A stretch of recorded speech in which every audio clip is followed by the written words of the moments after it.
So in this hand here, we have pocket eights. We decided to raise it up to 800 over a couple of limps on the button. We end up going forward to the flop. The flop is king 10 deuce with 2 diamonds. With the pocket eights here, multi-way flop with 2 overs. I'm not going to be doing too much, but looking to check. And then the turn comes in 8 of diamonds. So I bink my set, but the flush does come in.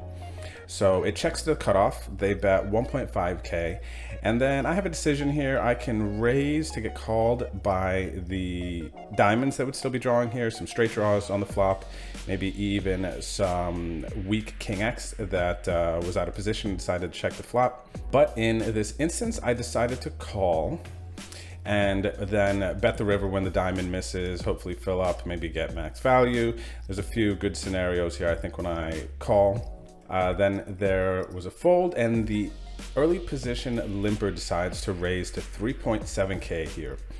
It's not a big check raise. I am concerned that they could have hit the flush. This looks very value heavy, but I'm still gonna call and try to fill up, make a full house.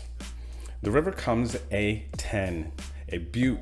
And now we have our full house, and the player in early position bets 10K, which is a good portion of their stack. I take a minute and think, and then I go all in for about 26K. I do cover him by a little bit. He calls, and I beat the ace 5 of diamonds, and we get a nice big pot here to start off early, up to about 68,000 chips. Here we have queen jack of hearts. We raise an early position to 1,000 at the 2-300 level. We get 2 calls, the small blind and the big blind. The flop comes 10-8-4 rainbow. So I decided to bet here with my gut shot and my 2 overs to maintain the lead. I can bluff future streets. There's still worse hands that they can be calling with here when they just defend small blind and big blind. And just the small blind calls. The turn comes a queen, which is quite nice. So this is definitely a situation where I'm going to be betting again versus a check. So I do bet here, and the small blind calls. I think we can go big or small on this turn. Any draws from the flop, especially in live poker, they are not going to be folding. A 10x is not going to be folding to a turn bet here as well. And the river comes a blank 3. They check to me again, and then I am for sure value betting this river. I think the majority of what they have at this point that would call a bet is going to be a 10x or an 8x that had a straight draw as well on the turn. So we decided to bet here. I don't think we can bet too big and get called, but we throw out our bet and we do get called and win. So pick up another nice pot, up to about 87K in chips at this point. With ace jack in the small blind here at 300, 500, 500, there are 3 limps, and I decide to make it 3K. Only middle position calls. We go heads up to the flop of 7-3-7 rainbow. In real time, this player was stroking their stack, which I think by live players is designed to get us to check, and it worked. So we end up going to the turn, which is a queen. We check around again, and the river is another queen. We check down and we win with our ace jack up to like 92K. Now we have queens in the hijack.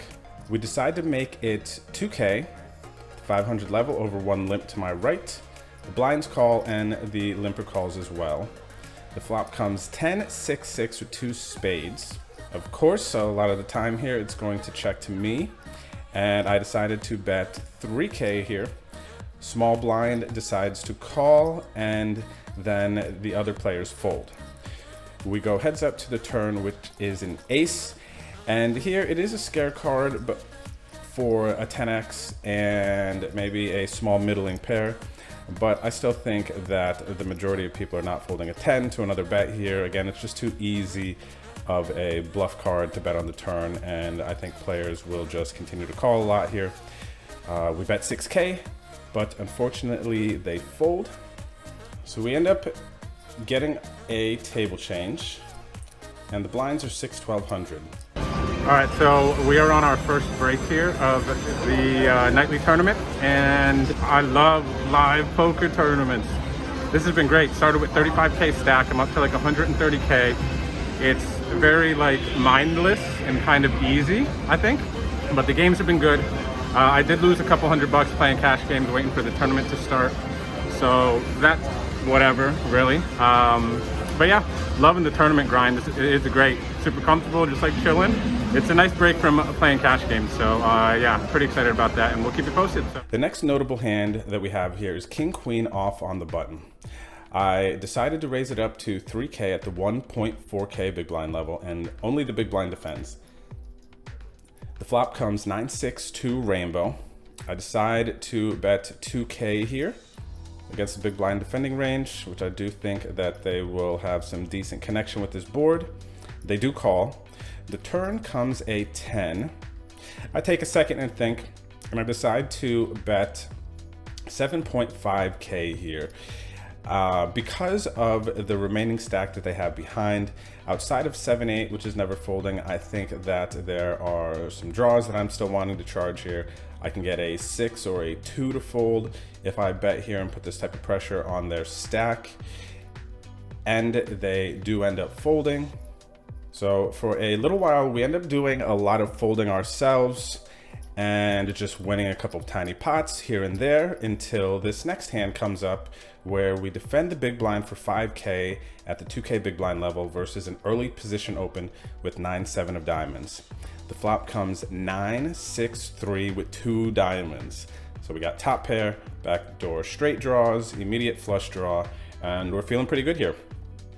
The pre-flop aggressor decides to bet 11K here, which is a pretty healthy bet in this spot, but of course we're not going anywhere, so we call. The turn comes a 4. I check here, he makes it 11K on the turn, 4, and I decide with my gut shot, the flush draw, and the top pair that I'm gonna have a bunch of equity here if I do get called when I jam. And also I'll put a lot of pressure on overpairs here, which potentially I could get to fold, but regardless, I'll still have outs. So I decided to jam. They've got like 30K behind, and they folded. So we pick up a nice pot here, and we're up to about 141K with 15 people left. All right, the next notable hand that we have here is the 4-7 of clubs in the small blind versus the big blind. I complete my small blind and the big blind checks. So we are going to a flop here at the 3K big blind level. The flop is ace-7-3 all diamonds. I decide here to lead for 2K to get called by diamond draws, weak pairs like a 3, some straight draws, and yeah, they decide to call. The turn is another 7. So this is an awesome card to see. I decide to check here now, picking up trips, and they just jam 59K or so, right in that range. And I'm like, wow, okay, this is a pretty big overpot jam here. So they would never do this with the nuts. And it just feels like a massive overplay. I mean, why would they ever do this with a 7 unless they're just terrified of another diamond coming? Why would they do this if they had flopped a big flush? Again, the only thing I can think of is they're just terrified of if they have like a, you know what I mean? Like a 6 high flush, 6-5 of diamonds or something. They would be terrified of more diamonds coming, which I feel like no. So yeah, I take a minute and think, and I'm just like, all right, I can't fold here. It just doesn't make any sense. I call and I win a massive pot versus pocket 9s that had no diamond. This was a gift. Thankfully, I did not give them too much credit. We have a nice stack. We are approaching the final 2 tables. The money bubble, the final table, it's starting to become that stage of the tournament. And we find ourselves sitting on 219K at the 3K big blind. And we are 10-handed. So this is awesome. What's going on, everybody? We are on a color up break. We are at the final table of 8. I actually think somebody busted right as we were going to color up. So I think there's 7 left, 5 are paid. And literally on the money bubble, we were at this one table of like short, medium stacks. and we were just able to like raise.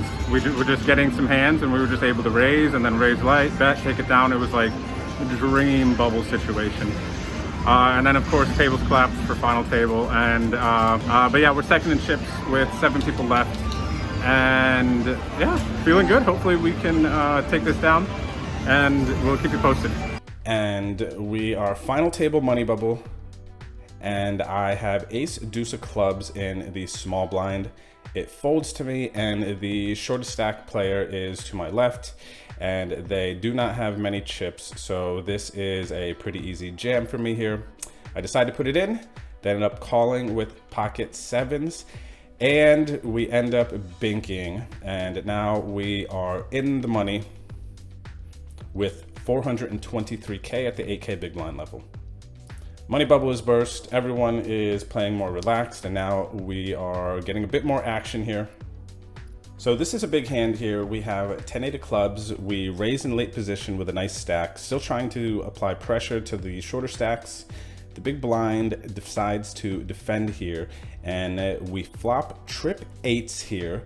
We bet, and this player that we versus here decides to jam. And we make a pretty easy and excited call here with the flop trips.